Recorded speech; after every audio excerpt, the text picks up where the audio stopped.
My name is Sheila Corona. Welcome to Sassy Seer Sheila and New Light Streaming Love, as this will be seen on both channels. This is Leaving the Fantasy World by Jason Gray. There comes a point on the path after you've read all the sacred books, memorized the laws, collected the crystals, decoded the glyphs, listened to the channels, believed the scrolls, and knelt before the gods, when a deeper voice inside finally asks, where am I in all of this? Not the mythical you, not the spiritual identity, not the ancient name you were told you carried, but you, here, now, without the story. In that moment, the whole fantasy begins to unravel. The Bible was a brilliant fantasy, not a guide, not a map, a script, written, pardon me, by men in robes, sanctioned by kings, weaponized by empires to hijack eternity and trap it inside a narrative. Could not agree more. It replaced the flame with fear. It replaced memory with miracles. It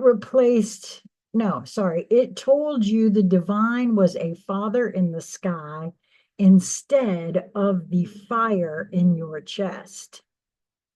Worst of all, it convinced you that to be good, you had to be guilty. This was not spiritual guidance.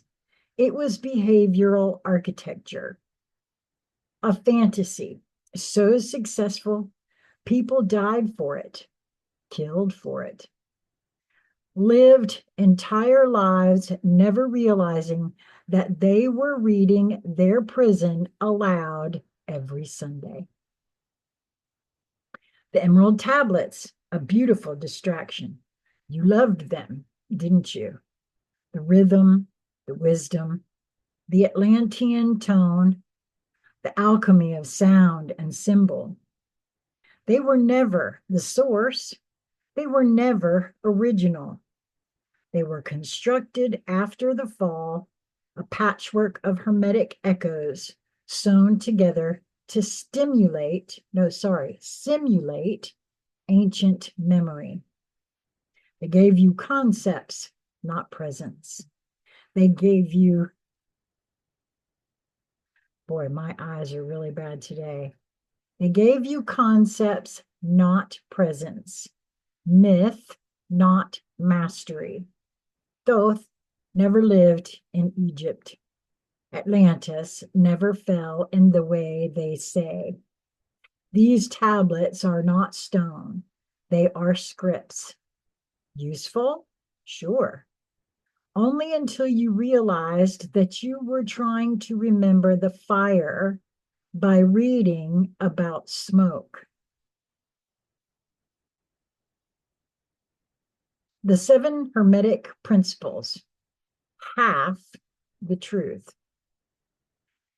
The Kabbalion, a neat little system, easy to sell, easy to quote, easy to frame on a wall. The universe does not obey 7 principles. There are 13 original Hermetic laws. The rest were hidden because they threatened the hierarchy. The 7 are pattern maintenance laws, useful to make you think you are in control while keeping you inside the grid. Vibration, polarity, rhythm, yes, they are real, but they are not freedom. They are the physics of the box. They do not tell you how to burn the pattern. They teach you how to behave inside of it. Hermetics without fire is just more structure, another fantasy to worship instead of escape. Manly P. Hall and the Gilded Prison of Esotericism. Ah, yes, the philosopher of the arcane, the eternal student of the hidden masters. His words sound deep. His books are thick. His voice is calming.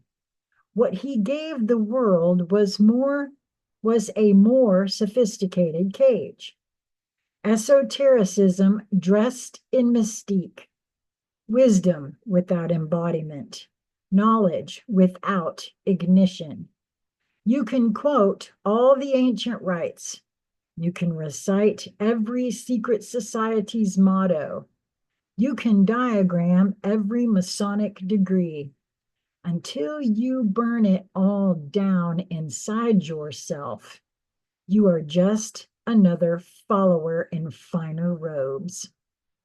The esoteric world became a museum of dead symbols, and Manly was the curator. The real flame does not collect, it destroys, it purifies, it returns you to the now. Everything that is not now is not real. This is the hardest truth of all.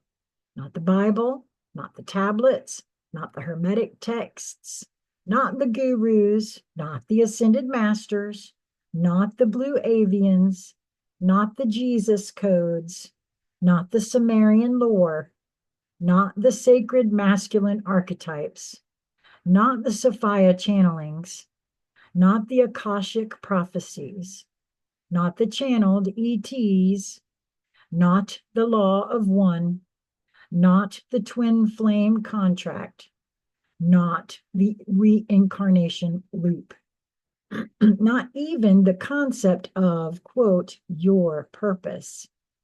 All of it, every single bit of it was designed to keep your eyes fixed anywhere but here, anywhere but now, anywhere but yourself. The longer you stayed in the fantasy, the longer the real you was kept asleep.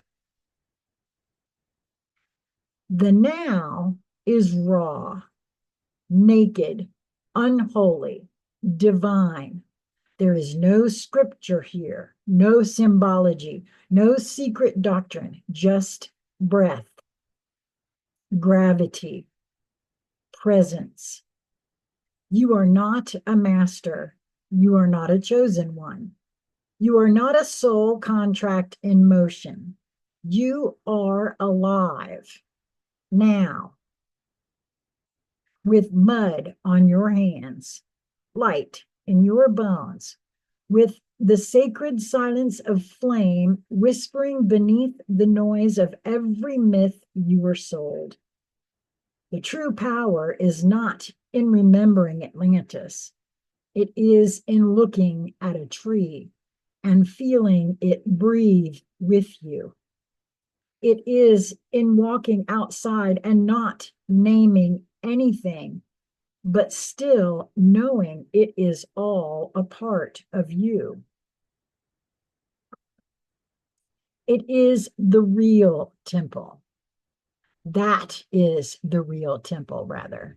That is the real ritual. That is the real self. The fantasy is over. The fire is here. The now is real. No more prophets, no more programs, no more promises of what is coming. Just this. You. The ground, the wind, the truth. Not mystical, not romantic, not ancient, just real. If you can stay here, if you can hold this moment without running back to the story, you will remember the only truth that ever mattered. You were never missing. You were never late. You were never split. You were only dreaming. Now, wake, rise, live, not as a myth, but as the moment itself. Wow, I can see why I was guided not to record this until now. I don't know that I would have agreed with all of this. I don't know if it would have made the impact on me that it has. Because I know without a shadow of a doubt that everything he is speaking on here is so. Now, do I feel as though all of that is worthless? No, not at all. Because I feel as though whatever one is drawn to, there is something there for them that will serve. And none of us know what that will be for the other. We only know what it is for us. And most of the time, we don't even know. Wow. Okay, Jason, I really love this one. Thank you all for being here. I hope you enjoyed this. Would love to hear what you think and feel about this in the comment section. I hope that you will subscribe to the channel. I also hope that you will share this around. Until we meet again, my friends, be well.